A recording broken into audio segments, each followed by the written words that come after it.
Hello जी, hello जी, hello hello hello.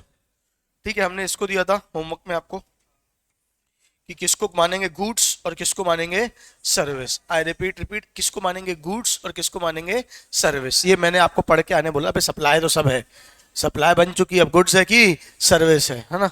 अब इसमें कौन से पॉइंट्स नहीं बने, क्या नहीं समझ में आया, पूछो मुझसे कौन से पॉइंट में दिक्कत गई। कौन सा? रुक जाओ, 5 5 5 5 5 renting of immovable property, supply of service. ओए ओए ओए ओए। हाँ हाँ, अरे भाई अब 5 करा रहा हूं तो एबीसी तीनों कराऊंगा ना। थोड़ा रुक तो जा। Construction of a complex building, civil structure or a part thereof including a complex or building intended for sale to the buyer. मतलब हम क्या कर रहे हैं, कॉम्प्लेक्स बना के बेच रहे हैं, हाँ या ना बोलो। wholly or partly except where the entire consideration has been received after issuance of completion certificate. याद है, मैंने अपन को पढ़ा चुका था ये बात मैं आपको। अगर आधी बनी बिल्डिंग, अरे यार आधी बनी बिल्डिंग बेच रहे हैं तो क्या हो जाएगा, सप्लाई ऑफ सर्विस। अपन ने चर्चा की थी इस बारे में। और फुल बनी बिल्डिंग बेच रहे हैं तो सप्लाई ऑफ गुड्स। अबे फुल बनी बिल्डिंग है तो सप्लाई नहीं है, नो सप्लाई। क्योंकि मूवेबल ही, अगर इमूवेबल है तो गुड्स ही नहीं है, जब गुड्स ही नहीं है तो काई किस, अरे बोलो ना यार, यस और नो। तो इनकम्प्लीट कंस्ट्रक्शन बिल्डिंग बेची तो सप्लाई ऑफ सर्विस, कंप्लीट करके बेची तो no supply, neither supply of goods nor supply of service. तो वही लिखा हुआ है यहाँ पे एक्सेप्ट करके।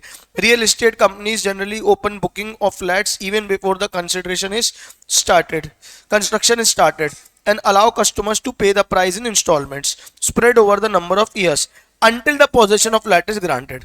Such modality of selling flat is considered as supply of service even though the underlying property being transferred is made up of goods. सोचो, मतलब कि मैंने आपसे एक वो किया, क्या कहते हैं, मैंने एक बिल्डिंग बनाना शुरू करी और मैंने बोला बुकिंग ओपन। क्या बोला? Booking open. आप बुकिंग कराओ। 50 लाख का है, 70 लाख का फ्लैट है, 70 लाख का फ्लैट है, आप 10 लाख करके बुकिंग करा लो। जितना जितना बनते जाएगा उतना उतना आपको पे करना पड़ेगा। कंस्ट्रक्शन कंप्लीट होने से पहले आपको पूरा पे करना पड़ेगा, तब आपको आप क्या करेंगे, पोजीशन दे देंगे, हाँ या ना बोलो। तो आपने 10 लाख अभी दिए, फिर लेंटर डाला तो 15 लाख दिए, फिर इंटीरियर हुआ तो 15 लाख दिए, ऐसे करते करते आपने कंप्लीशन के पहले मुझे 70 लाख दे दिए और मैंने आपको पोजीशन दे दिया। बोलो हाँ नहीं। बताओ, सप्लाई ऑफ गुड्स की supply of service? Supply of goods या supply of service? Common sense से देख के बताओ। कॉमन सेंस तो सप्लाई ऑफ गुड्स लग रहा है ना यार, घर बना के दे रहा है पूरा बंदा। अरे पॉइंट वो सही बोल रहा है, क्या वो गुड्स है? नहीं, इमूवेबल प्रॉपर्टी है। अरे हाँ ना बोलो ना यार। लेकिन यहां पे इसको स्पेसिफिकली क्या बोला गया है, सप्लाई ऑफ सर्विस। क्या बोला गया है, सप्लाई ऑफ सर्विस। क्यों सप्लाई ऑफ सर्विस बोला गया है? क्योंकि भैया आप मेरे को पैसे दे रहे हो, एक तरीके से ये बोला जा रहा है कि आप मुझे पैसे दे रहे हो, उस पैसे से मैं माल खरीद के आपको बना के देता जा रहा हूं, मेन काम में आपको कंस्ट्रक्शन करा के दे रहा हूं। That is known as supply of service. तो इस बात को हाईलाइट कर लो, इसको एक बार अच्छे से रीड कर लो। इसमें बच्चे गलतियां करते हैं कि भैया वो देखने में सुनने में आम भाषा में लगता है नहीं सप्लाई ऑफ सर्विस तो नहीं हो सकता, क्लियर लिखा है जनरली ओपन बुकिंग। अच्छा, जो क्वेश्चन आते हैं ना एग्जाम में, मैं आपको दिखाऊंगा अभी, वो इन्हीं एग्जाम्पल वाले ही क्वेश्चन आते हैं, मॉड्यूल के बाहर से नहीं आता। मैक्सिमम चीजें मॉड्यूल से आती है। अगर मॉड्यूल के तीन के एग्जांपल को ढंग से पढ़ लोगे ना तो कंफ्यूजन होगा ही नहीं। ये बहुत इंपॉर्टेंट है, इसको ध्यान से रीड करो एक बार। हो गया क्या? 5C, टेम्परेरी ट्रांसफर और permitting the use of enjoyment of any intellectual property right. मतलब मेरा पेटेंट ट्रेडमार्क आपको यूज करने का मैंने क्या दिया है, अधिकार दिया है, बदले में आप मुझे क्या कर रहे हो, पैसे दे रहे हो। ये तो सिंपल है। क्या है, सप्लाई ऑफ सर्विस। क्या है, सप्लाई ऑफ सर्विस। मैंने एक मूवी बनाई, मैंने क्या बनाई, एक मूवी बनाई। जैसे फॉर एग्जांपल मैं प्रोड्यूसर हूं मूवी का, मैंने मूवी बनाई और वो पूरी ओनरशिप मूवी की मेरे पास है। बोलो हाँ नहीं। अब इसकी कॉपीराइट मेरे पास है। अब ये मूवी जो है ये प्रैक्टिकली ऐसे ही होता है, पता है ना तुमको। अब जैसे for example Aamir Khan production, ठीक है। अब आमिर खान प्रोडक्शन, अच्छा प्रोड्यूसर कौन होता है, डायरेक्टर कौन होता है, क्या फर्क पता है तुमको, बताओ मुझे। आमिर खान ने मूवी बनवाई, बोलो हाँ या नहीं। डायरेक्टर, हीरो, हीरोइन, ठीक है, जो भी होंगे, ठीक है क्या, डायरेक्टर, हीरो, हीरोइन और जो कॉस्ट्यूमिस्ट, जो भी लोग होंगे सारे लोग, ये सब किसके अंदर काम कर रहे हैं? प्रोड्यूसर के। मूवी किसकी है? प्रोड्यूसर की। अरे हाँ बोलो ना यार, पक्का। अब प्रोड्यूसर के पास ओनरशिप है मूवी की। अब ये सिनेमा घर में कैसे लगेगी, हॉल्स में लगेगी कैसे? कौन लगाएगा? वो अपना कॉपीराइट बेचेगा किसको? और बड़े मूवी प्रोडक्शन हाउस को। प्रोडक्शन हाउस मतलब ऐसे बोलते जैसे रिलायंस अपन देखते हैं ना, आता है कि रिलायंस प्रेजेंस। तो रिलायंस क्या कर लेता है, आमिर खान प्रोडक्शन से पूरी क्या कर लेगा, मूवी खरीद लेगा, कॉपीराइट, और अब उसको वो रॉयल्टी पे करेगा। बात समझ में आ रही है? और अब रिलायंस क्या करेगा, सारे थिएटर्स में डिस्ट्रीब्यूट करेगा। बोलो हाँ या नहीं? आमिर खान प्रोडक्शन क्या करेगा, जैसे रिलायंस एक बेचा, रिलायंस को बेचा, लेकिन रिलायंस को बोला तुम्हें सिर्फ थिएटर्स में लगवाने का अधिकार है, हाँ या नहीं बोलो? और उसी समय किसको बेच दिया? नेटफ्लिक्स को बेच दिया। किसको बेच दिया? नेटफ्लिक्स को। ये नया मॉडल आया, बोलो हाँ या नहीं, कि जब मूवी थिएटर से निकलेगी तो अभी ही मुझसे किसने खरीद ली है? नेटफ्लिक्स ने खरीद ली है या अमेजॉन प्राइम ने खरीद ली है। तो मूवी थिएटर में लगने से पहले आमिर खान प्रोडक्शन को पैसा मिल जाता है। क्या बात समझ में आ रही है? अब रिस्क इन लोग की रहती है, रिलायंस की और नेटफ्लिक्स की और इनकी, और ऑब्वियसली बात है रॉयल्टी का भी काम रहता है, हाँ या नहीं बोलो? अब तो कहानी ऐसी आ गई है कि हीरो का भी क्या रहता है, जो बड़े स्टार्स होते हैं वो सैलरी नहीं उठाते, वो क्या बताते हैं, मूवी चली तो मूवी चलने मेरा क्या रहेगा, कट रहेगा, हिट रही तो मेरा कट, मेरी रॉयल्टी रहेगी, फ्लॉप रहेगी तो मेरी रॉयल्टी, मतलब उसकी रिस्क है, हाँ या ना बोलो? बड़े स्टार्स जो होते हैं, शाहरुख खान, अक्षय कुमार, ये लोग आजकल ऐसा करते हैं, हाँ या ना बोलो? Moral of the story, copyright किसके पास था? आमिर खान प्रोडक्शंस के पास, हाँ या ना बोलो? उनने अपना कॉपीराइट यूज करने का वो दिया है, क्या कहते हैं, राइट दिया है कि आप इसको कॉपी करके बेचो। तो ये क्या हो जाएगा? Supply of service. क्या हो जाएगा? Supply of service. हाँ या ना बोलो? नहीं आया कि आया? चलो अगला क्या है, कौन सा नहीं बना था? ये सारे बन गए थे 5D5 IF। हाँ, बहुत इंपॉर्टेंट है ये सारे पैचेस, अच्छे से रीड करके रखना एग्जाम्पल सबके। हाँ, और जो ना समझ में आए लॉजिकली वो पूछने हैं आपको। कितने लोग हैं जो नहीं पढ़ के आए? हाथ उठाओ पहले एक बार। नहीं रीड करके आए पॉइंट, सच सच बोलना, झूठ बोलोगे एक अटेम्प्ट ज्यादा लगेगा। बोलो बोलो। नहीं, पहले बताओ कौन लोग नहीं पढ़ के आए, हाथ उठाओ। थोड़ा कैसे पढ़ते हैं? ये थोड़ा पढ़ना क्या होता है? अच्छा अच्छा अच्छा अच्छा अच्छा, अच्छा, ठीक ठीक। समझ गया, मैं तुम्हारे कॉन्फिडेंस को देख के समझ गया। ठीक है। अच्छा, और कौन सा बोल रहे हो भाई? 5E। किसी ने 5E भी बोला ना। Agreeing the obligation to refrain from an act और टू टॉलरेट एन एक्ट और अ सिचुएशन और टू डू एन एक्ट। मैं टॉलरेट करूंगा इस चीज के पैसे ले रहा हूं। अरे हाँ बोलो ना यार, क्या बात समझ में आ रही? जैसे वही मैंने आपको एक एग्जांपल दिया था कि मान के चलो यहाँ पे कंस्ट्रक्शन का काम चल रहा है, ठीक है, भाड़ भाड़ भाड़ रोज आके फोड़ने लगते हैं उन लोग दीवार अपनी, सर अपना जो भी फोड़ते हैं। तो मैंने उनको बोला भैया एक काम करो, आप मुझसे पैसे ले लो, लेकिन ये काम अभी मत करो, शाम को 7 के बाद करना, मेरे बिजनेस में इफेक्ट हो रहा है। बोले नहीं नहीं ऐसे कैसे होगा, सुबह मैं एक काम करो पैसे ले लो ना, ठीक है। 5 लाख रुपए उनको दिए, अब सुबह वाले टाइम पे कंस्ट्रक्शन का काम नहीं होगा। तो ये जो पैसा बहुत है, कोई दिक्कत की बात नहीं है, ठीक है। तो ये जो 5 लाख रुपए मिले, ये जो 5 लाख रुपए मैंने दिए, ये क्या है बेटा? Supply of service. क्या है सर्विस? क्या सर्विस दे रहे हैं वो लोग मेरे को? काम नहीं करने की सर्विस। अरे हाँ बोलो ना यार, नहीं आया कि आया? पक्का। चलो, या देखो, mister Ram respect mister Shyam not to teach a particular subject in a particular area for 5 years। मेरे को आया, किसी ने बोला एक काम करो सर, आप जीएसटी पढ़ाना बंद कर दो, सारे बच्चे आप ही के पास आ रहे हैं, तो आप एक काम करो जीएसटी पढ़ाना बंद कर दो, आप कुछ और पढ़ा लो, CFM पढ़ाओ, काहे के लिए फालतू टैक्स के लिए परेशान हो रहे हो? मैं ठीक है कोई बात नहीं, 5 करोड़ दो, अपन नहीं पढ़ाएंगे, ठीक है क्या? तो अपन को ऐसा पैसा मिला against the consideration of 5 lakh, भाग यहाँ से गरीब, ठीक है। The same would amount of supply service by the शाम वुड अट्रैक्ट जीएसटी। सरकार इसमें ही मुझसे क्या लेगी? जीएसटी। किस बात की? मैंने ना पढ़ाने की जो फीस ली, अरे यार मैंने पढ़ाने की फीस तो बहुत ली, ना पढ़ाने की जो फीस ली है उस पर भी मुझे क्या लग जाएगा? जीएसटी। सप्लाई ऑफ सर्विस, क्या सर्विस दी मैंने? ना पढ़ाने की भी क्या दी है? सर्विस दी। देख रहे हो क्या चल रहा है मार्केट में, ठीक है। और कौन सा? 6, द फॉलोइंग आर द, अच्छा कॉम्पोजिट सप्लाई, ये आज अपन पढ़ने वाले हैं। Composite supply, mix supply actually यहाँ पे आ गया है, ठीक है, ये अभी अपन पढ़ेंगे इसको, 2 मिनट रोको। और कौन सा है?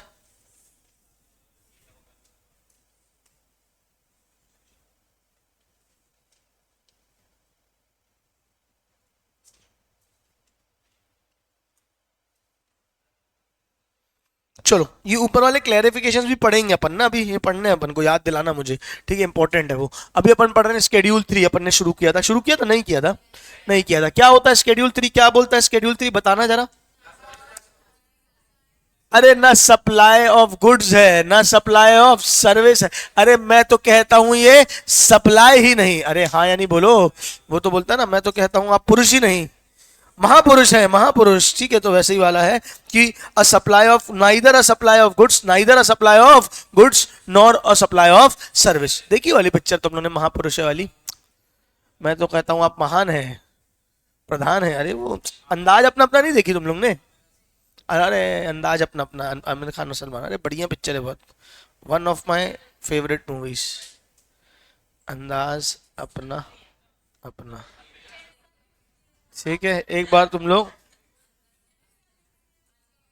क्या अच्छा लगा ये, मैं पागल आर्टिस्ट था पहले,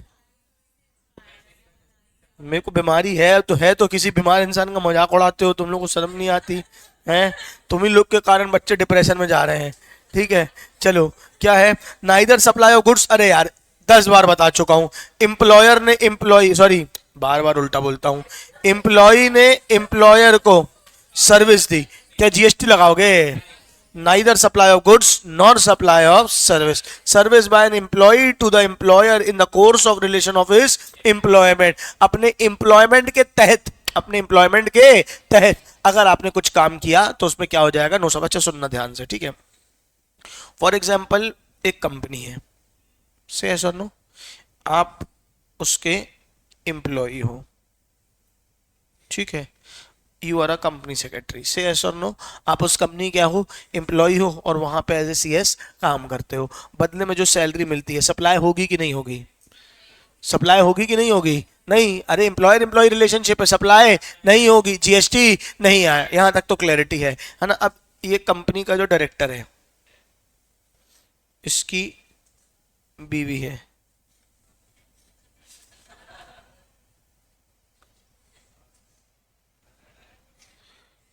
काणी बीवी क्यों बन गई, भयंकर बन गई, ठीक है, आंख ऊपर नीचे हो गई उसकी, कोई बात नहीं, ठीक है। अब ये कौन है, कंपनी के डायरेक्टर की बीवी है, बोलो हाँ नहीं। इसको अपनी आईटीआर फाइल करनी है, इसको अपनी क्या फाइल करनी है, आईटीआर। तो इसने आपको बोला कि सुनो आप एक काम करो, या डायरेक्टर ने बोला मेरी वाइफ की क्या फाइल कर दो, आईटीआर फाइल कर दो। बताओ ये सप्लाई ऑफ सर्विस होगी कि नहीं होगी? होगी कि नहीं होगी? क्यों नहीं, क्यों होगी? In the course of employment नहीं है। अरे हम तुम्हारी बीवी के एम्प्लॉय थोड़ी हैं, और हमारे हमको तो कंपनी के एम्प्लॉय हैं। क्या बात सनमैन, सेपरेट लीगल एंटिटी, इसका अलग से पैसा लोगे, इसका अलग से पैसा लोगे, तो ये क्या हो जाएगी, सप्लाई ऑफ सर्विस। क्या हो जाएगी, supply of service. Only such service covered in this entry which are provided in course or in relation to employment. If an employee provides some service beyond her official functions, it will not be covered in this entry, मतलब it will be covered as supply, यहां पे उसको supply मान लिया जाएगा। हाँ या ना बोलो, अरे हाँ।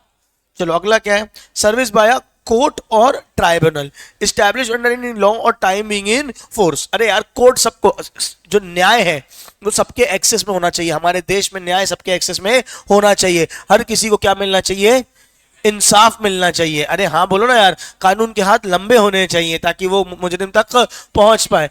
तो कोर्ट के सर्विस, कोर्ट जो सर्विस देता है उसकी एक कोर्ट फीस लेता है हमसे, क्या लेता है, कोर्ट फीस। तो उसको सप्लाई ऑफ सर्विस नहीं माना गया है, neither supply of goods nor supply of service. उसको सप्लाई की डेफिनेशन में क्या कर दिया है, बाहर। अच्छा, जो लॉयर ने सर्विस दी उसकी बात नहीं हो रही है। अरे यार जो लॉयर सर्विस दे रहा है वो तो सर्विस है, कोर्ट जो दे रहा है अलग अलग बात हो गई ना। तो कोर्ट सर्विस दे रहा है और लॉयर सर्विस दे रहा है, कोर्ट जो सर्विस दे रहा है वो सप्लाई नहीं है, जो लॉयर देता है वो सप्लाई ऑफ सर्विस होती है, उस पर जीएसटी आता है, उसमें तो आगे चल के पढ़ोगे रिवर्स चार्ज भी आता है। अरे हाँ ना बोलो ना यार, नहीं आया कि आया।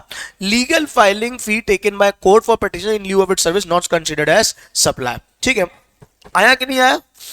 3A, a function performed by members of MP, MLA, ठीक है, और क्या जो भी है तुम्हारे, क्या बोलते हैं इसको, CM, PM, ठीक है, जो भी तुम्हारे पार्षद विधायक जो भी हैं सब लोग, इन लोग ने सर्विस दी। क्या सर्विस देते हैं इन लोग, यही तो देश जानना चाहता है आज भी, ठीक है, कि इन लोग सर्विस कौन सी देते हैं, क्लियर है क्या, है ना। कुछ भी इन रोड्स बनवाई, है ना, ऑफिस में बैठ के सुनते हैं, लोगों की बातें सुनते हैं कि हाँ भैया लोग आते हैं उनके पास अपनी प्रॉब्लम सुनाते हैं। सप्लाई ऑफ सर्विस, सप्लाई नहीं माना गया है ना। ये नेता इतना का टैक्स भरेंगे, क्या बात समझ में आ रही है ना। इन लोग आज भी इनके वहां पे वो कैंटीन में जो खाना मिलता है, सुना होगा ना उसके बारे में, अरे क्या खाना मिलता है बढ़िया। एक दिन का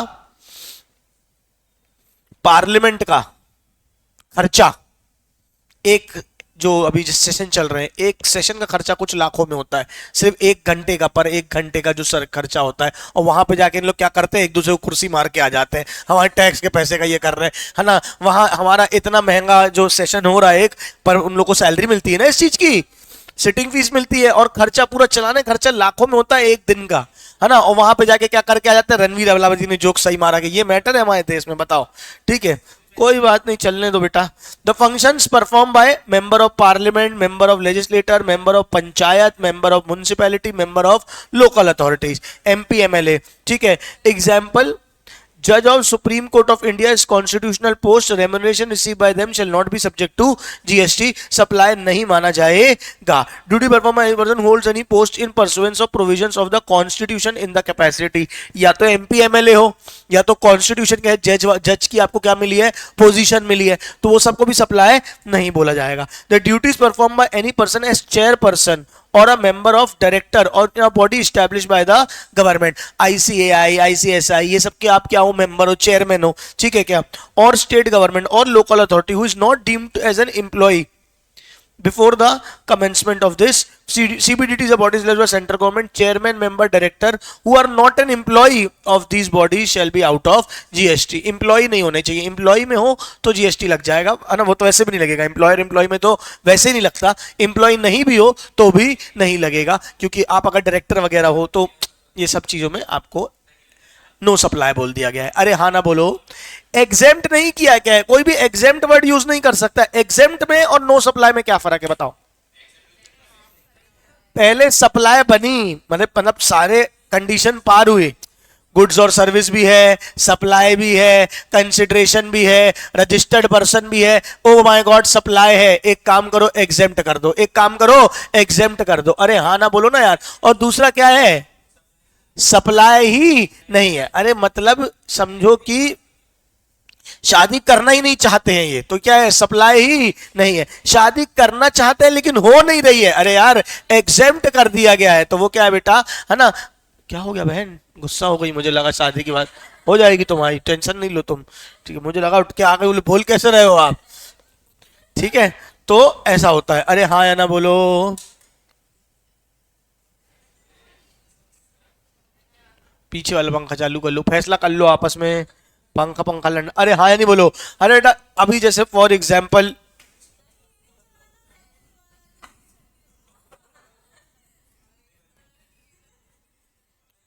और कुछ मैं पढ़ाऊं, चलो, अगर फ्यूनरल हुआ है, फ्यूनरल, बुरियल, सेरेमटोरियम और mortuary including transportation of deceased, include क्या होता है, crematorium, sorry I am sorry, और इसको क्या बोलते हैं, मॉर्चरी तो बोलते हैं इसको, ठीक है, including transportation of disease. Transportation of disease मतलब शव वाहन, है ना। अगर आप कुछ भी ऐसा, अब ये गमी अमी में आदमी मर गया रो रहा है, वो बेचारा बोले लो जीएसटी भरो, अच्छा लगेगा क्या, नहीं नहीं नहीं, not liable for tax, not liable for tax, इसको सप्लाई ही नहीं माना गया है। अरे हाँ ना बोलो। वरना मरने में भी जीएसटी लगा रहे हैं हमारे देश में, मर भी नहीं पा रहा आदमी, ठीक है, कोई मर रहा तो रुक जाओ जीएसटी लेके आए, पैसा करें पहले तभी मरना, तो ऐसा नहीं चलेगा। अरे हाँ ना बोलो। Subject of land and subject to clause B of paragraph 5 of schedule 2, वही कौन सा, प्रॉपर्टी जो कंप्लीट हो चुकी है। अरे अभी तो पढ़ा शेड्यूल 2 का पैराग्राफ 5, क्लॉज बी, आओ,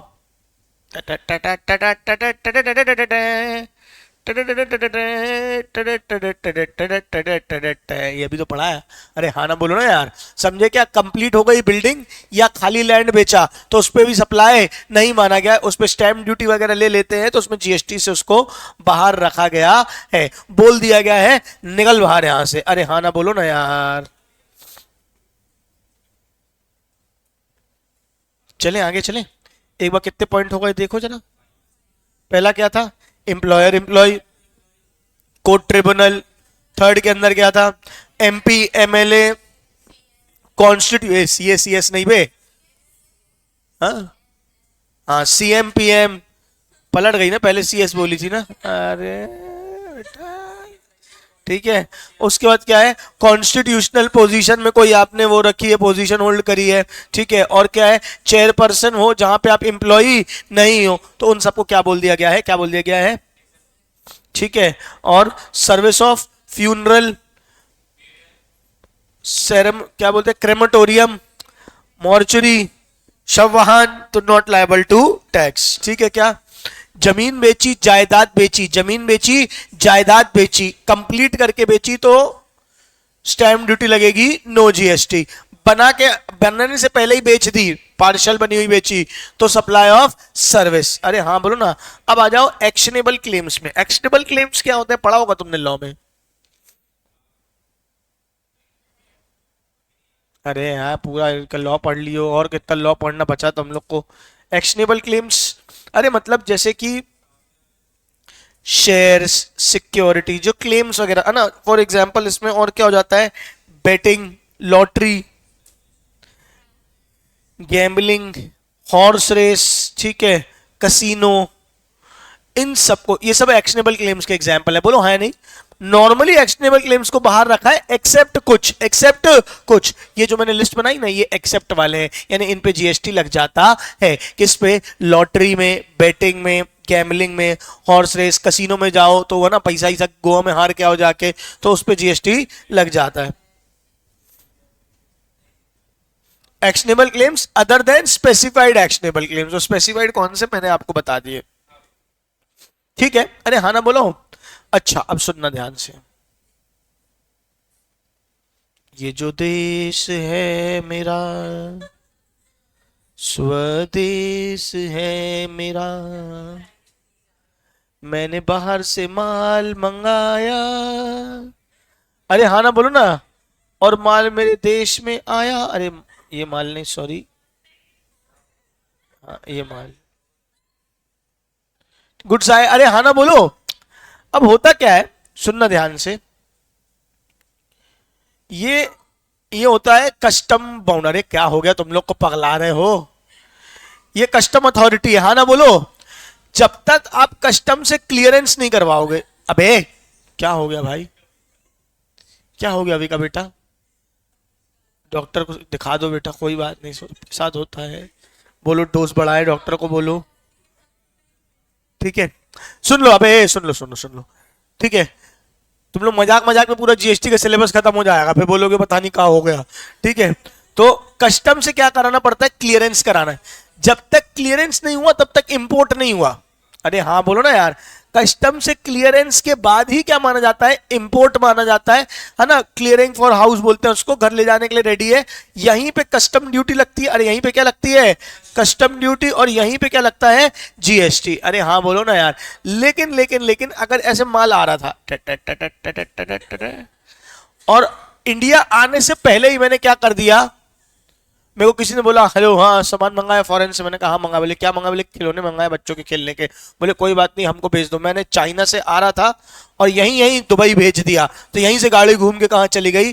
दुबई चली गई। अब बताओ बेटा, क्या जीएसटी लगेगा कि नहीं लगेगा? क्या हमारे देश में आया? Supply from non taxable territory to a non taxable territory. अरे देश के अंदर आया ही नहीं। क्या बात समझ में आ रही है? एक नॉन टैक्सेबल टेरिटरी से टिडिक टिडिक टिडिक दूसरी नॉन टैक्सेबल टेरिटरी में अगर चला गया तो सप्लाई ऑफ सर्विस नहीं मानेंगे। वही लिखा है, supply of goods from place in non taxable territory to another place in a non taxable, NTR to NTR. Without such goods entering into India, मेरे देश के अंदर आ ही नहीं पाया, मेरे देश के अंदर आ ही नहीं पाया तो जीएसटी लग ही नहीं पाया। इंपॉर्टेंट बात है, ध्यान देना।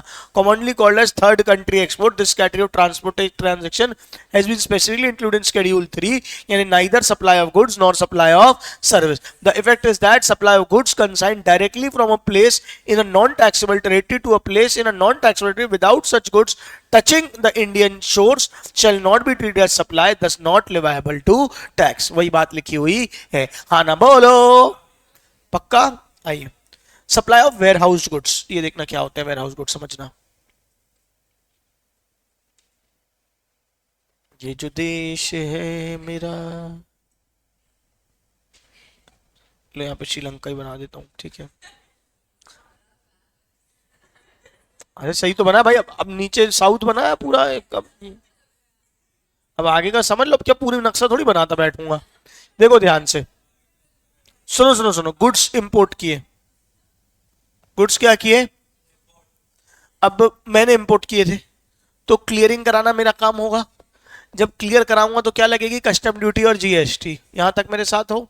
अब क्लियर कराने से पहले मुझे लगा कि अभी तुरंत में ये माल मेरा बिकेगा नहीं, ऑफ सीजन चल रहा है, 3 महीने बाद माल बिकेगा, अभी मेरे को कस्टम ड्यूटी भरनी पड़ जाएगी, 3 महीने के लिए अपना पैसा बचा लेता हूं, बोलो हाँ या नहीं।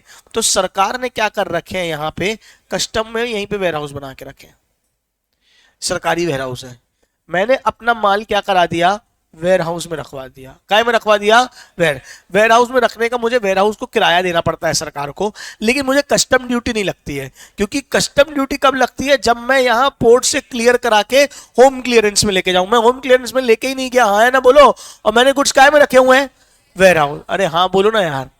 तो कायदे से देश के अंदर आए नहीं, क्योंकि होम क्लियरेंस अभी हुआ नहीं है, ready for selling in India हुआ नहीं है, और मैंने वेयर हाउस से ही गुड्स क्या कर दिए, दुबई वालों को बेच दिए। अरे यार, मैंने वेयर हाउस से ही गुड्स क्या कर दिए, दुबई वालों को बेच दिए। तो वेयर हाउस से क्लियर हुए क्या, अरे वेयर हाउस से क्लियर हुए क्या, जब होम क्लियरेंस होगा तभी कस्टम ड्यूटी आएगी, तभी जीएसटी आएगा। इंपॉर्टेंट बात है, समझ लेना। तो अगर आपने वेयर हाउस में रखे हुए हैं और वेयर हाउस से ही सेल कर देते हो, बाहर देश के अंदर आते ही नहीं है, तो उसको क्या बोला जाएगा, क्या बोल दिया जाएगा, नो सप्लाई। देखो लिखा हुआ है, supply of goods lying in a custom bonded warehouse has been treated as neither a supply of goods nor a supply of service. This entry has been inserted in Schedule 3 2019. However, IGST shall continue to be liable at the time of clearance of goods from warehouse और for home consumption. जब मैं clearance कराऊंगा तब मुझे उस पर IGST लग जाएगा, कस्टम भी लग जाएगा। अच्छा, कई बार होता क्या है ना, वेयर हाउस में रखे रखे ओनर बदल जाते हैं। वेयर हाउस में रखे रखे ओनर कैसे बदल जाते हैं, मैंने मंगाया, कस्टम से भी क्लियर नहीं हुआ है, तुमने बोला एक काम करो, मेरे को माल बेच दो, मैंने कितना चाहिए, थोड़ा बहुत चाहिए होगा तो मुझे क्लियर कर, तुमने बोला जितना माल आया पूरा मैं ले लूंगे, मैं ठीक है वेयर हाउस में रखा है, तुम ही क्लियर करा लेना। मैंने आपस में क्या कर दिया, ट्रांजैक्शन, अब तुम ही क्या कराओगे, होम क्लियरेंस कराओगे, तुम ही आईजीएसटी पे करोगे, तुम ही कस्टम ड्यूटी पे करोगे, मैं मुक्त हो गया। हाँ या नहीं बोलो।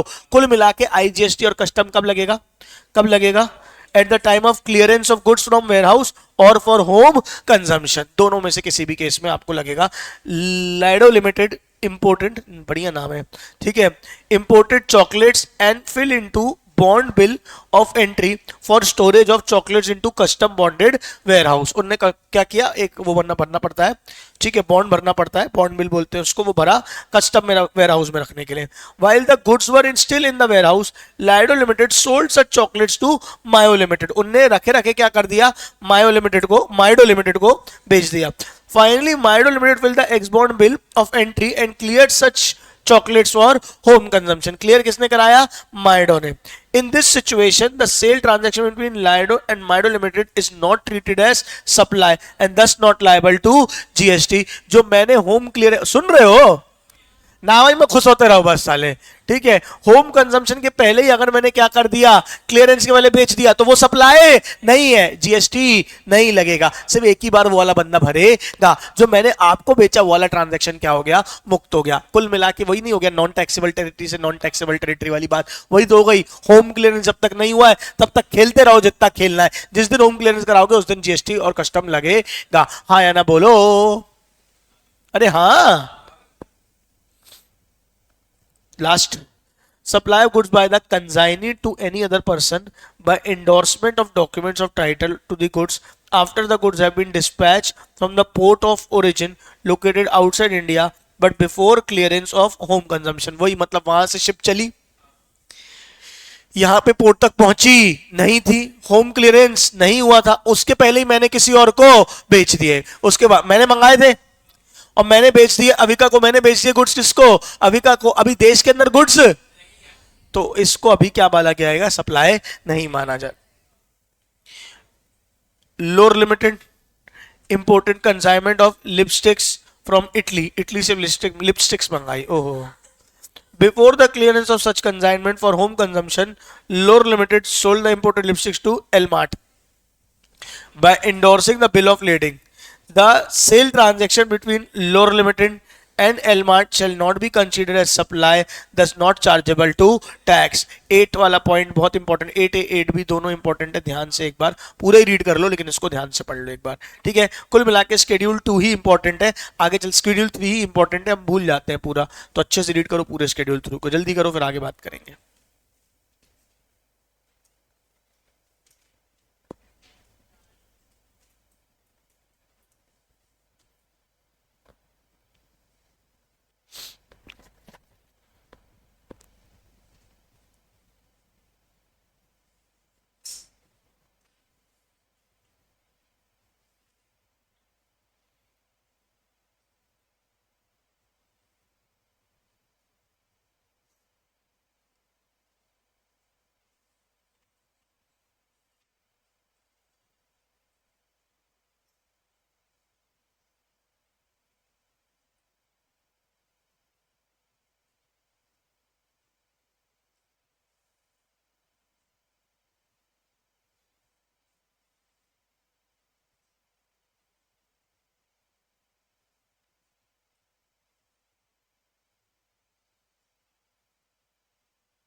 बेटा फोन नहीं चलाना है बेटा, पढ़ना है।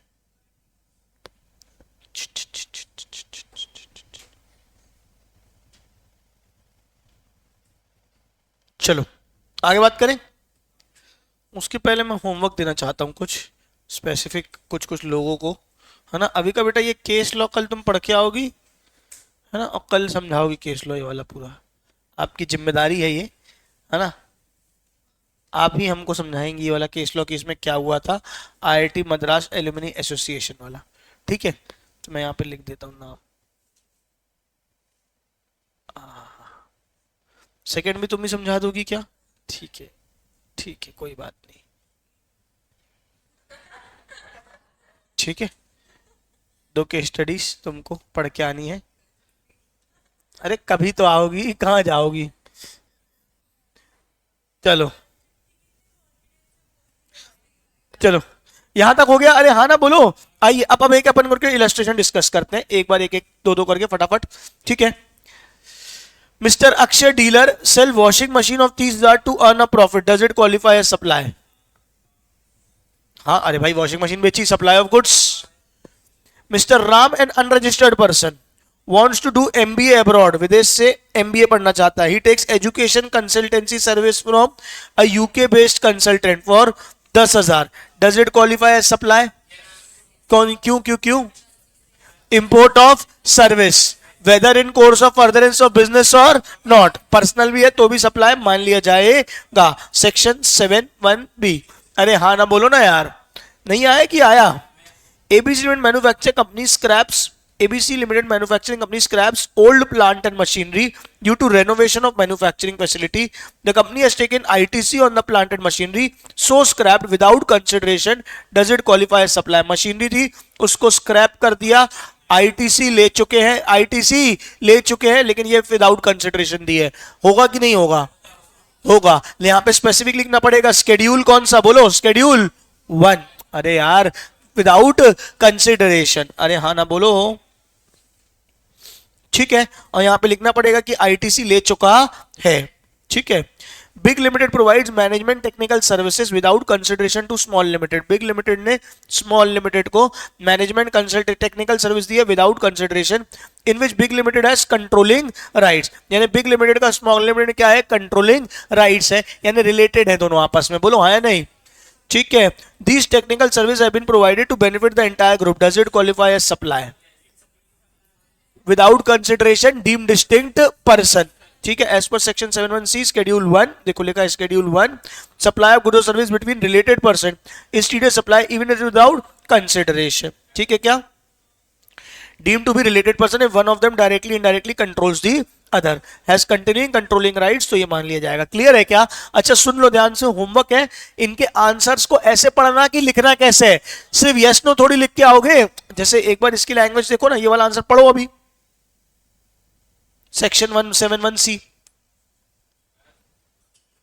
supply of good service between related person is treated as supply even if without consideration. As per explain section 15 of CGST Act, person shall be treated to be related person if one of them directly indirectly controls the other.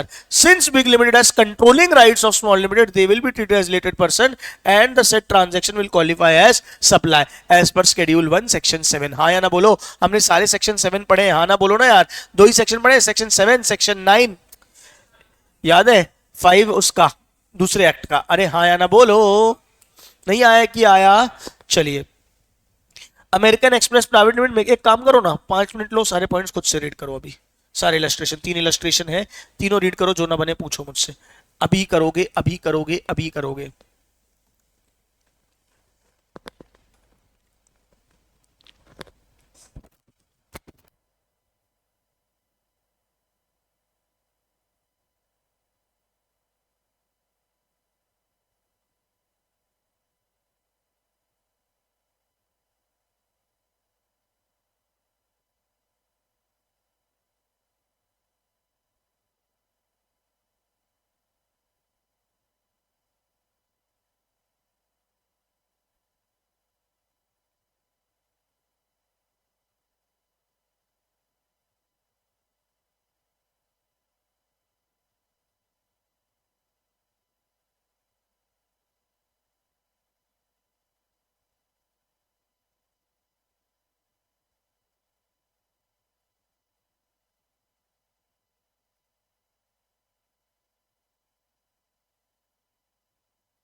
हाँ बच्चों चलो, हो गया, सही लिखा है सब, सारे इलस्ट्रेशन समझ में आ गए।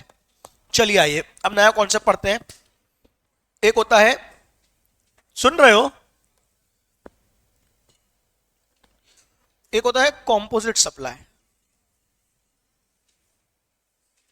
एक चीज क्या होती है, कॉम्पोजिट सप्लाई, और दूसरी चीज तुम्हारी कौन सी होती है, मिक्स सप्लाई। क्या होता है दोनों में फर्क पता है क्या? एक चीज होती है कॉम्पोजिट सप्लाई, एक होती है मिक्स सप्लाई। कॉम्पोजिट सप्लाई में दो या दो से ज्यादा चीज सप्लाई हो रही होती है, प्रोवाइडेड वो क्या होती है, नेचुरली बंडल्ड। नेचुरली बंडल्ड का मतलब क्या है, आमतौर पे वो चीजें दो चीजें एक साथ सप्लाई की ही जाती हैं। अरे हाँ ना, बोलो ना। जैसे फॉर एग्जांपल मैं आपको पढ़ा रहा हूं, आप कोचिंग क्लास आपने ज्वाइन करी, तो मैं आपको पढ़ाने की सर्विस दे रहा हूं, प्लस मैं आपको नोट्स दे रहा हूं। ये तो क्या अलग से मैं कर रहा हूं कि पूरी दुनिया में जहां चल रहा है ऐसे ही चल रहा है? This is naturally bundled, this is naturally bundled. जब दो या दो से ज्यादा सप्लाई एक साथ दी जा रही हो और वो नेचुरली बंडल्ड हो, और उसमें से कोई एक सप्लाई प्रिंसिपल सप्लाई हो। अरे क्या हो, प्रिंसिपल सप्लाई। बताओ बेटा, कोचिंग की सर्विस और नोट्स में दोनों में से प्राइमरी सर्विस कौन सी है, प्रिंसिपल सर्विस कौन सी है? Coaching service. बुक्स मटेरियल तो आपको जमाने भर में मिल जाएंगे, हाँ ना बोलो।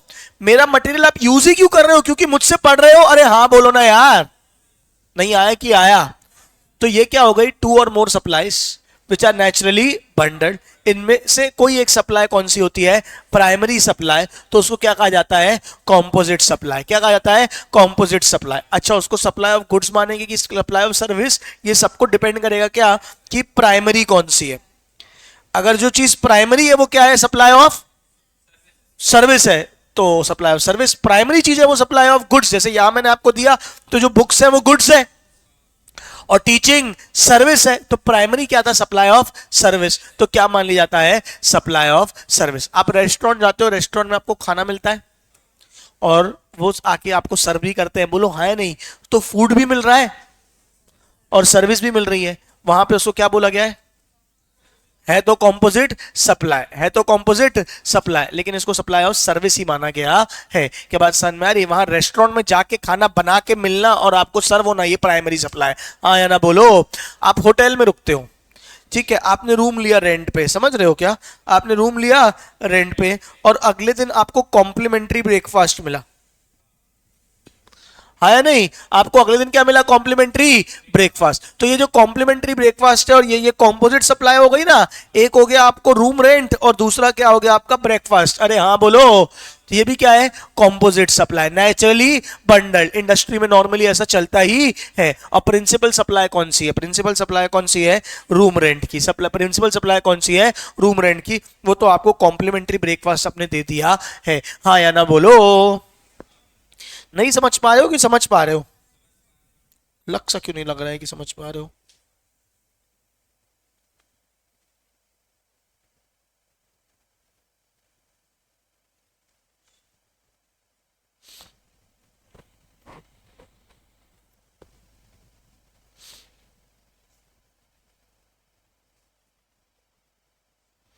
देखो, composite supply means a supply made by a taxable person to a recipient consisting two or more taxable supply of goods or services or both or any combination thereof which are naturally bundled, which are naturally bundled and supplied is the conjunction with each other in ordinary course of business, one of which is a principal supply, one of which is a principal supply.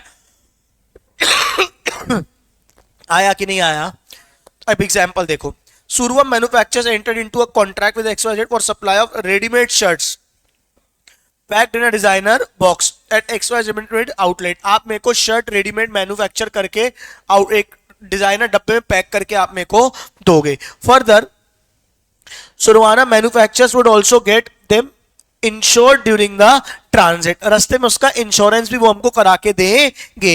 In this case supply of goods, packing material, transport and insurance is a composite supply, where in supply of goods is a principal supply, where in supply of goods is a principal supply. हाँ या ना बोलो।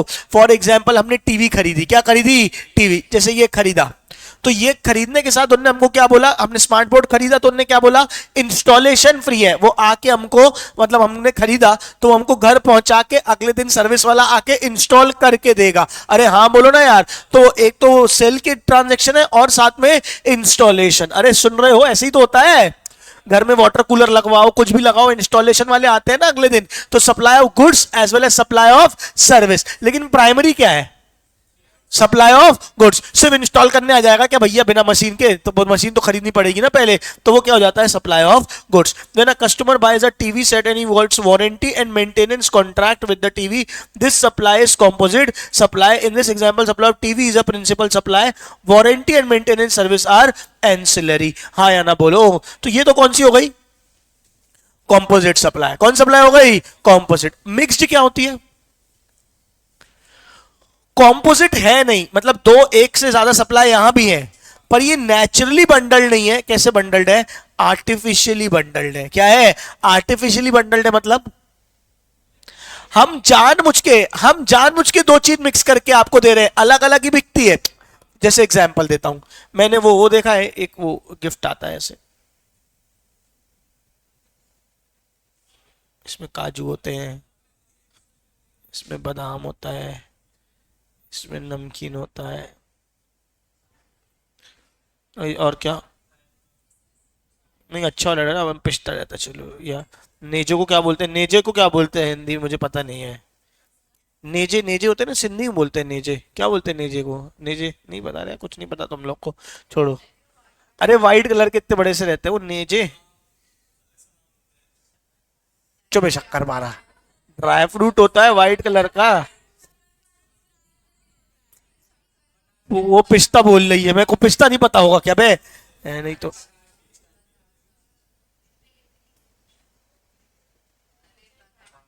ये अबे नेजे ही बोलते हैं उसको। ये ड्राई फ्रूट होता है ना बेटा ये। क्या यार, महंगा ड्राई फ्रूट ही नहीं खाए हो तुम लोग अभी तक। चुप बे। नेजे लिखा मैंने हिंदी में, इंग्लिश में आया है, कोई सिंधी हिंदी का नहीं है जबरदस्ती। क्या? चुप बे। कोई सिंधी का कैसे? क्या धर्म वाला ड्राई फ्रूट होता है क्या सिंधी ड्राई फ्रूट? अरे मतलब मैंने खाया है। हाँ मैं सिंधी हूँ ना। तुम लोग चलो, कल लेके आऊंगा तुम लोग के लिए नेजे, ठीक है? घर पे देखूंगा होंगे तो लेके आऊंगा। ये नेजे कहलाते हैं, ठीक है? अरे ये देख लो, 2200 रुपए किलो है बेटा, महंगे हैं, ठीक है? देखो इसका रॉ फॉर्म ये होता है, ये रॉ फॉर्म होता है, और फिर छिल के ये ऐसे दिखता है, अच्छे लगते हैं, टेस्टी रहते हैं ये छिल के ऐसे लगते हैं, ठीक है? चलो अपन ड्राई फ्रूट पे क्लास किसी और दिन लगाएंगे, ठीक है क्या? तो ये उसमें नेजे भी होते हैं। अरे हाँ ना बोलो, अरे बोलो ना यार। तो ये क्या होता है? अब ये नेचुरली बंडल्ड है कि हमने बंडल कर दिया है? अरे काजू अलग बिकते हैं, बादाम अलग बिकते हैं, नमकीन अलग बिकता है, पिस्ता अलग बिकता है, नेजा अलग बिकता है। अरे हाँ बोलो ना यार। ये तो हमने पीली कलर की पन्नी लगा के, ओए होए होए, ऐसे रिबन रिबन लगा के और बेच दिया है। हाँ या ना बोलो? नेचुरली बंडल्ड है कि आर्टिफिशियली बंडल्ड है? अब ये बॉक्स है, मान के चलो 1000 रुपए का। अरे हाँ बोलो ना। मुद्दा ये है, अब इसमें जीएसटी का रेट कौन सा लगेगा? इसका, इसका, इसका, इसका। तो चारों को कैसे लगाएंगे? 1000 रुपए अलग अलग थोड़ी बांटते बैठेंगे, बिल तो एक हो रहा है 1000 रुपए का। जिस चीज में हाईएस्ट रेट होगा, अरे जिस चीज में हाईएस्ट, सरकार तो गर्दन पकड़ने ही बैठी है ना, जिस चीज में क्या होगा? कोस रहे बच्चे अंदर ही अंदर, खिला दूंगा नेचे, मत परेशान हो, ठीक है? In mix supplies principal supply is not identified, दो तीन चीजों की सप्लाई है और अब आइडेंटिफाई, अरे भाई बादाम है कि काजू है कि पिस्ता है कि वो शक्कर पारा जो भी है, इसमें से प्रिंसिपल कौन है कोई आइडेंटिफाई नहीं कर सकता. Hence classification will be based on the supply which has highest rate of GST. The whole bundle will be called as classified with the name of such supply. Mixed supply means two or more individual supply of goods or services, any combination thereof made in conjunction with each other by taxable person for a single price, for a single price. अगर मैंने bill बनाया इसका, अगर मैंने इसका bill बनाया ऐसा, काजू 250 ग्राम, बादाम 250 ग्राम, नमकीन 250 ग्राम और पिस्ता 250 ग्राम, सब मिला के 1000 रुपए करके एक साथ पैक करके दे दिया, तो ये मिक्स सप्लाई है कि नहीं है? नहीं है. मिक्स सप्लाई कब होगी? जब एक बिल, भैया ये पूरा डब्बा कितने का? 1000 रुपए का, इसके अंदर कितना काजू, कितना बादाम, कितना पिस्ता, अरे उसका कोई हिसाब किताब नहीं है. अरे हाँ ना बोलो ना यार, बीच बीच में मेरी टांग फिसल जाती है, ठीक है, अरे टांग, ठीक है. Where such supply does not constitute composite supply, जो कॉम्पोजिट सप्लाई नहीं होती, जो कॉम्पोजिट सप्लाई नहीं होती वो क्या हो जाती है? Mix supply. क्या हो जाती है? Mix supply. अरे बोलो ना यार, नहीं आया, थक गया, मुंह दुख गया मेरा बोल बोल के, ठीक है. A supply of package consisting of canned foods, sweets, chocolates, cakes, dry fruits, aerated, वो एक वो नहीं आता, अरे ऐसे गिफ्ट करते हैं, बकेट रहती है उसके अंदर सब भर देते हैं, शादियों में यही चलता है, फिर उसके बाद पन्नी लगा के देते हैं पूरा, है ना, उसके अंदर 2-3 कोल्ड ड्रिंक रहेगी, एक आध रेड बुल रहेगी, फिर सब महंगे महंगे सारे अलग अलग आइटम. वो बास्केट खरीदने जाओ तो कोशिश करते हैं ऐसे आइटम हो जो किसी ने देखे ही ना हो, जबरदस्ती अलग अलग कंपनी के डालते हैं. अरे क्या मतलब है, सब फालतू बातें, ठीक है. तो mix supply, each of these item can be supplied separately and it is not dependent, it shall not B a mixed supply if these items are supplied separately. लेकिन एक साथ बिल कर दिया, ये बास्केट 2000 रुपए का, तो ये कौन सी सप्लाई हो जाएगी? Mix supply. कौन सी सप्लाई हो जाएगी? Mix supply. ऐसे फल का वो बनता है, अलग अलग चीजों को बनता है ना, समझ जाओ यार.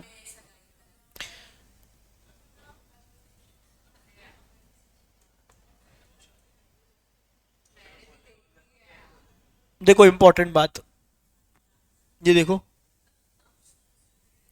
no straight jacket formula can be laid down to determine whether a service is naturally bundled in the ordinary course of business. Each case has to be individually examined in the backdrop of several factors. कोई ऐसा नियम नहीं बना सकता कि naturally bundled है या नहीं है. ये जेनरिक कॉमन सेंस वाले दिमाग से और प्रैक्टिकल वर्ल्ड में कैसे चलता है उस पर निर्भर करता है. अरे हाँ ना बोलो, नहीं आया कि आया, ठीक है. क्या और कोई एग्जाम्पल कॉम्पोजिट या मिक्स सप्लाई के? देखो एक बार, ये पैम्पलेट वाला भी नहीं पढ़ेंगे अपन, कॉम्पोजिट सप्लाई वही दिया है, two or more taxable goods they are naturally bundle, बहुत इंपॉर्टेंट है कॉम्पोजिट में. सिंगल प्राइस इज चार्ज बहुत इंपॉर्टेंट है. One of the supply which is a principal supply होनी चाहिए, ठीक है. क्या? ठीक है. When a consumer buys television set and also gets warranty maintenance package accommodation facilities and breakfast are naturally bundle to the composite supply. ये मैंने दोनों एग्जांपल सेम दिए थे. Suppose a dealer sells a laptop along with a bag, obviously laptop खरीदा और साथ में क्या मिला? बैग मिला, तो वो क्या हो जाता है आपका? कॉम्पोजिट सप्लाई, क्योंकि प्रिंसिपल तो क्या है? लैपटॉप है ना. बैग खरीदने के लिए लैपटॉप तो खरीद नहीं रहे होगे, लैपटॉप खरीद रहे हो इसलिए बैग मिल रहा है. अरे बोलो ना यार, ठीक है. तो GST and laptop bag are different since the laptops are principal supply, the rate of laptop shall be composite supply. ठीक है, हाँ या ना बोलो.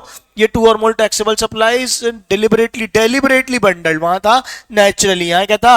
Deliberately. None of the supply within the package is identified as a principal supply, जिसमें कोई principal नहीं है. Selling storage water bottles along with refrigerator. A shopkeeper selling storage, अच्छा storage water bottles, वो जो घर में पानी भरने वाली बोतल आती है ना, फ्रिज के साथ वो फ्री दे दी. क्या बात समझ में आ रही है? Bottles and the refrigerator can easily be priced and sold separate. लेकिन इसको मैं मिक्स नहीं मानूंगा, मैं कॉम्पोजिट ही मानूंगा. क्या बात समझ में आ रही है? साथ में दे दी कॉम्प्लीमेंट्री. प्रिंसिपल समझ में आ रहा है ना? फ्रिज है, बॉटल खरीदने के लिए फ्रिज थोड़ी खरीदोगे कि बॉटलें खत्म हो गई चलो एक फ्रिज ले आते हैं, ठीक है. Cadbury sold gift packets chocolate fresh juices. The GST chocolate is 28%, fresh juice is 12%. Is example of mixed supply. सीधे सीधे क्या लग जाएगा? 28%. ठीक है. कैसे पता करेंगे कॉम्पोजिट है कि मिक्स्ड है? ये वही naturally bundled, supplied together, supplied separately. ये पूरा रीड करो खुद से ही अभी इसी वक्त। इंपॉर्टेंट है, पता, आइडेंटिफाई करने में दिक्कत जाती है।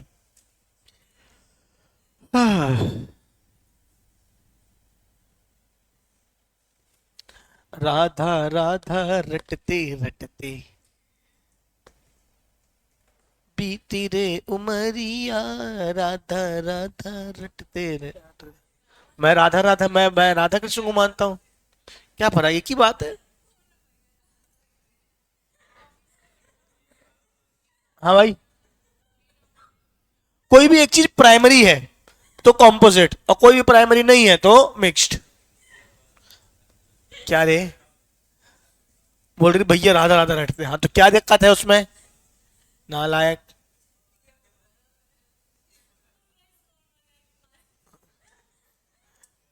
तू पिटेगा एक दिन, पता है साले, जल्दी करो।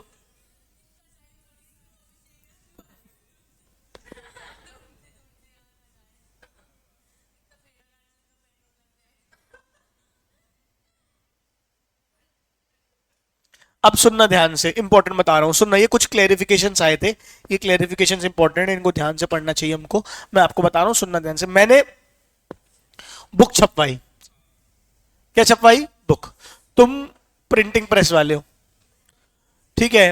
अब मैं को अगर बुक छपवानी है तो क्या होगा, पूरा कंटेंट मैंने लिख के दिया इसको, मैंने इसको, सुनना ध्यान से, मैंने इसको कंटेंट लिख के दिया एक पेन ड्राइव में, ये लीजिए पेन ड्राइव, इसमें मेरी पीडीएफ है ना, ये पूरा मैंने मटेरियल बना दिया है। इसको आपको छाप के बुक में पूरा हार्ड कवर का बना के, प्रॉपर बुक बना के आपको मेरे को देना है। से यस और नो, अरे हाँ ना बोलो, रक्कू दीदी।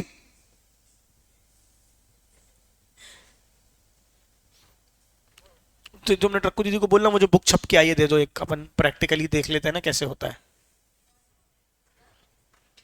हाँ, कुछ कुछ तो करते रहते हैं हम लोग टाइम पास। नहीं, मेरी वाली अभी छप के नहीं आई है। हाँ हाँ,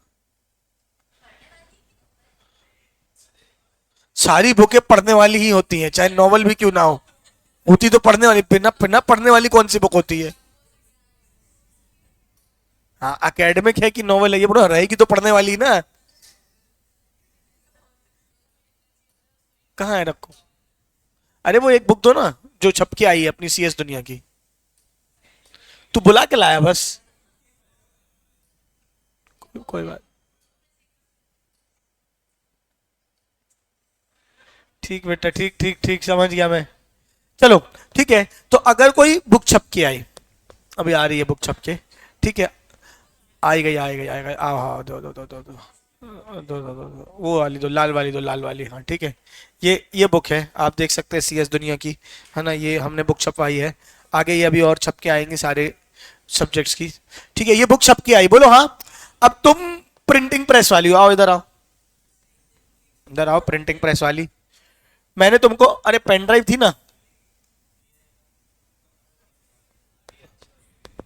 पेन ड्राइव नहीं रखी, ये लो एक काम करो, ये लो पेन ड्राइव, ये हार्ड डिस्क है। हार्ड डिस्क में, अबे हार्ड डिस्क इतनी बड़ी होती है और इससे बड़ी होती है, ठीक है। ये हार्ड डिस्क है, इस हार्ड डिस्क के अंदर क्या है, मेरी पूरी बुक पीडीएफ बन के रखी हुई है मैडम। आप जाइए और हमको छाप के लेके आइए 100 पीस, क्या बस समझ, ये लो, ले जाओ ले जाओ, ठीक है। अब तुम आओगी, हाँ लाओ, दो छाप के दो। इनने मुझे ये बुक छाप के दी है, अरे हाँ बोलो। अब सुनो ध्यान से, इसका कंटेंट किसने लिखा था, मैंने, और इनको दिया, ये मुझे छाप के दे रही है। छापने में इनको क्या लगा होगा, इनका क्या खर्चा आया होगा, इंक पेपर एपर लगा होगा ये, और मेन काम इनका प्रिंटिंग करके मिला होगा, ये इनने पूरा प्रिंट किया होगा, हाँ ना बोलो। और ये बुक इनने मुझे दे दी। अब मुझे बताओ, जो इनने मुझे दिया है, ये सप्लाई ऑफ गुड्स है या सप्लाई ऑफ सर्विस है, कि दोनों है, दोनों कैसे कैसे हैं। गुड्स क्या मिल रहे हैं, ये जो कागज है ये गुड्स है, अरे हाँ बोलो ना यार। और जो छपाई हुई है वो क्या है, सर्विस है, हाँ या ना बोलो। नेचुरली बंडल्ड है, पन्ना अलग से, छपा हुआ अलग से तो दे ही नहीं सकते थी, अरे हाँ बोलना यार। इसमें प्रिंसिपल सप्लाई कौन सी होगी, गुड्स की कि प्रिंटिंग की। इसको सप्लाई ऑफ गुड्स मानोगे कि सप्लाई ऑफ सर्विस, हाँ, क्यों सर्विस, प्राइमरी क्या है, प्राइमरी तो प्रिंटिंग काम है ना यार। मैंने, अरे भाई मैंने इसको, मेरे को इससे कागज खरीदने थे क्या? कागज तो मैं कहीं से, इसकी खासियत क्या थी, इसकी बड़ी सी प्रिंटिंग प्रेस होगी जहां इसने पेपर चार्ज मेरे को दोनों किया है, लेकिन इसमें दोनों चीजें, गुड्स भी है और सर्विस भी है। स्पेसिफिकली क्लेरिफिकेशन आया, स्पेसिफिकली क्या आया, क्लेरिफिकेशन की इसको क्या मानेंगे, supply of service, supply of service. 2 minute रुक जाना यहाँ पे, हाँ या ना बोलो, पक्का समझ गए? 1 मिनट रुकना। हाँ, ये क्या हो गया तुम्हारा, सप्लाई ऑफ सर्विस। ये तुम्हारा क्या हो गया, सप्लाई ऑफ सर्विस। 1 सेकंड रुको, क्या? हाँ रिकॉर्डिंग ऑन है ना, डराती क्यों हो? कैलकुलेटर था ना किसी के पास, डब्बा है कैलकुलेटर का बाहर का, खोखा जो होता है, किसी के पास था, मैंने देखा था, फेंक दिया सबने। चलो कोई बात नहीं।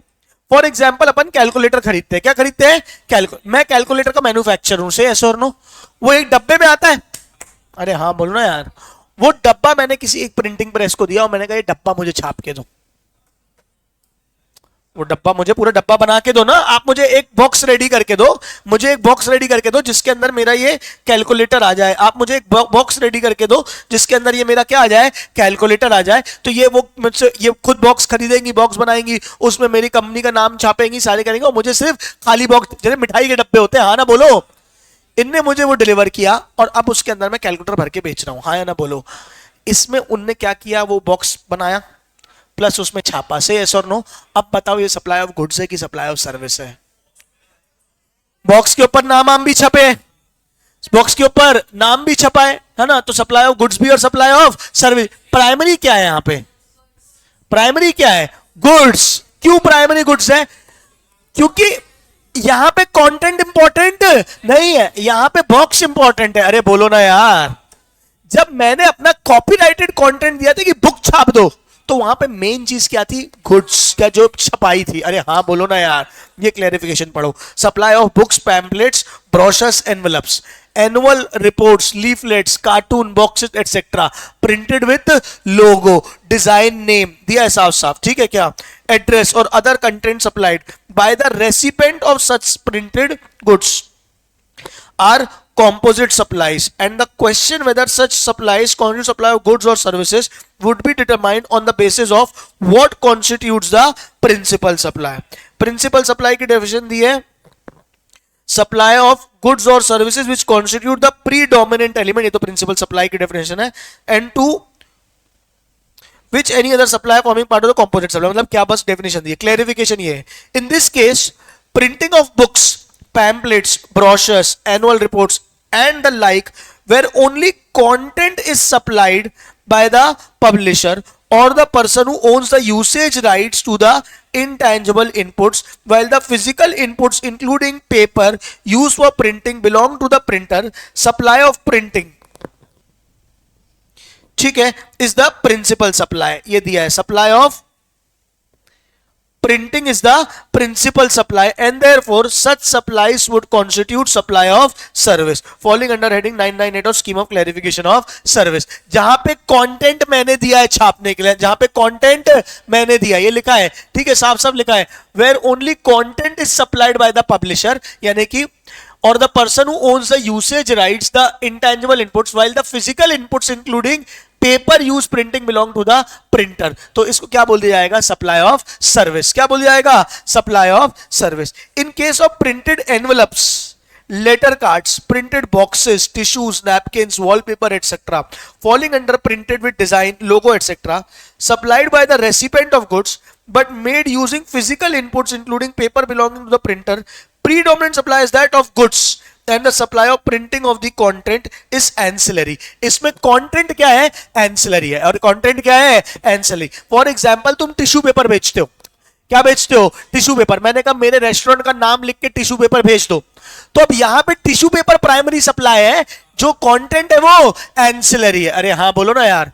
शादी के वो एनवलप्स बना रहे हैं तुमने, शादी के एनवलप्स, आज चलो शादी के कार्ड, शादी का कार्ड तुम मेरे को पूरा, मैंने तुमको कंटेंट दिया, तुम छाप के ले, उसमें कॉपीराइट थोड़ी है कंटेंट में, मेन वहां पे क्या है, शादी का कार्ड है। अरे हाँ बोलो ना। लेकिन अगर बुक छाप रहे हो तो मेन क्या है, कंटेंट है। अरे हाँ बोलो ना यार, लॉजिक क्लियर हो रहा है। तो वहां पे क्या माना जाएगा, सप्लाई ऑफ सर्विस, और यहां क्या माना जाएगा, सप्लाई ऑफ गुड्स। मैंने आईटेक्स के एनवलप छपवाए, कि ये एनवलप छाप दो, तो भी क्या माना जाएगा? Supply of goods. क्या माना जाएगा? Supply of goods. क्लियर है क्या? मेनली बुक वाली चीजों को सप्लाई ऑफ सर्विस बोला गया है, और जो जहां पे प्रिंटिंग एडिशनल हो रही है, सिर्फ मेन काम दूसरा है, तो वो हो जाएगा सप्लाई ऑफ गुड्स। ये हो जाएगी सब, प्रिंटिंग क्या हो जाएगी? Supply of service. हाँ या ना बोलो। इसको बहुत ध्यान से रीड करो पूरा एक बार अभी इसी वक्त।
देखो, रीट्रीडिंग ऑफ टायर्स, ये दिख रहा है? रीट्रीडिंग ऑफ टायर्स क्या होता है? देख के समझ में आ रहा है?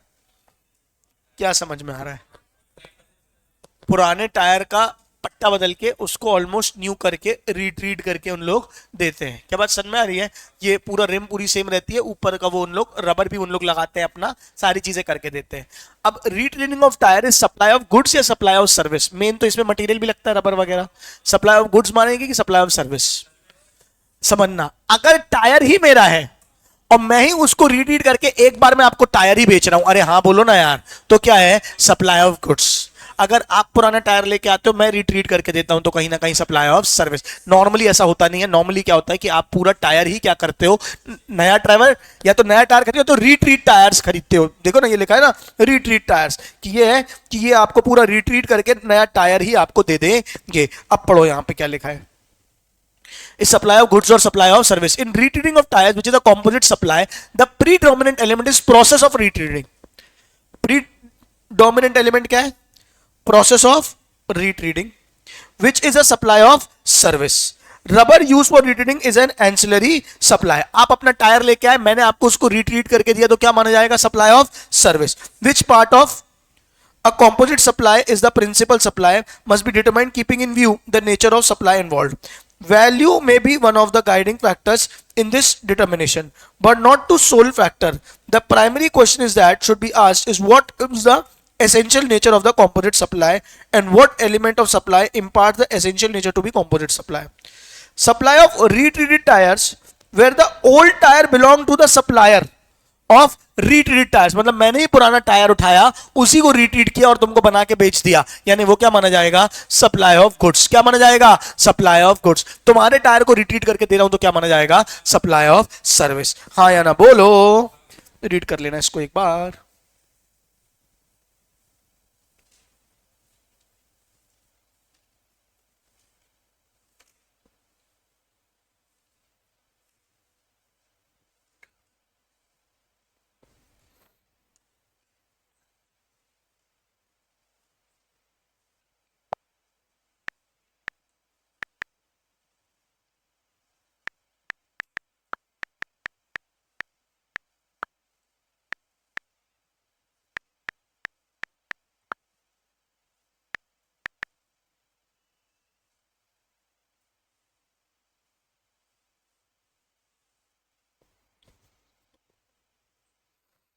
क्या होता है ये देखो,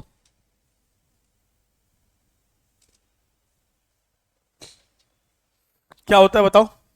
priority sector lending certificate are the financial instrument that keep bank. अच्छा, क्या होता है? हर बैंक को टारगेट मिलता है कि आपको इतना प्रायोरिटी सेक्टर को लेंड करना है। अगर कभी कम पड़ रहा है, अगर कभी कम पड़ रहा है और किसी और बैंक ने क्या करके रखा है, ज्यादा करके रखा है, तो उससे हम क्या कर लेते हैं, सर्टिफिकेट, एक बैंक दूसरे सर्टिफिकेट से क्या कर लेता है, banks can buy PSLC to meet their lending targets if they fall short. क्या समझ में आ रहा है? Bank can buy PSLCs to meet their lending requirements if they fall short. तो ये क्या होगा, सप्लाई ऑफ गुड्स होगा कि supply of service. In RBI FAQs on PSLC it has been mentioned that PSLC may be construed to be in the nature of goods dealing in which has been notified as the permissible activity. कहानी PSLC are not securities. PSLC are freely tradable duty scripts, renewable energy certificates, REP license or replenishment license which attract VAT. In GST, there is no exemption to trading in PSLC. Thus, PLC are taxable as goods. इस line को underline कर लो. Thus, PSLC are taxable as goods at a standard rate of 18% under Residuary Schedule 3 notification. GST payable on certification would be available as ITC bank buying certificates. Freely tradable. जैसे shares की खरीद फरोख्त चलती है ना, वैसे इसकी भी खरीद फरोख्त चलती है कि आपने नहीं किया तो मैंने खरीद लिया, मैंने पास है तो मैंने बेच दिया. तो उसको क्या बोला गया है, स्पेसिफिकली क्लैरिफाई करके क्या बोला गया है, गुड्स बोला गया है. हाँ या ना बोलो. आया कि नहीं आया? यहाँ पे आपका कॉम्पोजिट और मिक्स सप्लाई भी खत्म होता है, आपको रीड करके आना है. मैंने होमवर्क से अविका को दिया है, बाकी लोग अपना अपना जितना मैंने पढ़ाया वो लोग रीड करके आएंगे. चलेगा क्या? अरे बोलो बेटा. अच्छा सुन लो, एग्जेम्पशंस मैं नहीं पढ़ाऊंगा अभी. ये एग्जेम्पशंस यहीं तक पढ़ेंगे इस चैप्टर में. अभी अपन इस चैप्टर को दो पार्ट में भागा गया है. जो सेकंड पार्ट है ये थोड़ा आगे का पार्ट है, इसको अपन आगे चल के कवर करेंगे. एग्जेम्पशंस लंबी कहानी है. एग्जेम्पशंस के बाद इसमें नॉर्मल चार्ज, रिवर्स चार्ज भी है आगे चल के, ये मैं बाद में कराऊंगा. अभी इसके आगे हम बढ़ेंगे और अभी मैं आपको इसमें आगे क्या करा दूंगा, place of supply, time of supply, वो वाला टॉपिक चालू करा दूंगा अगला चैप्टर आपका. ठीक है. कॉम्पोजिशन स्कीम भी अभी नहीं पढ़ा रहा हूं मैं आपको. थ्योरी प्रैक्टिकल सब है, करेंगे, सब सब करेंगे.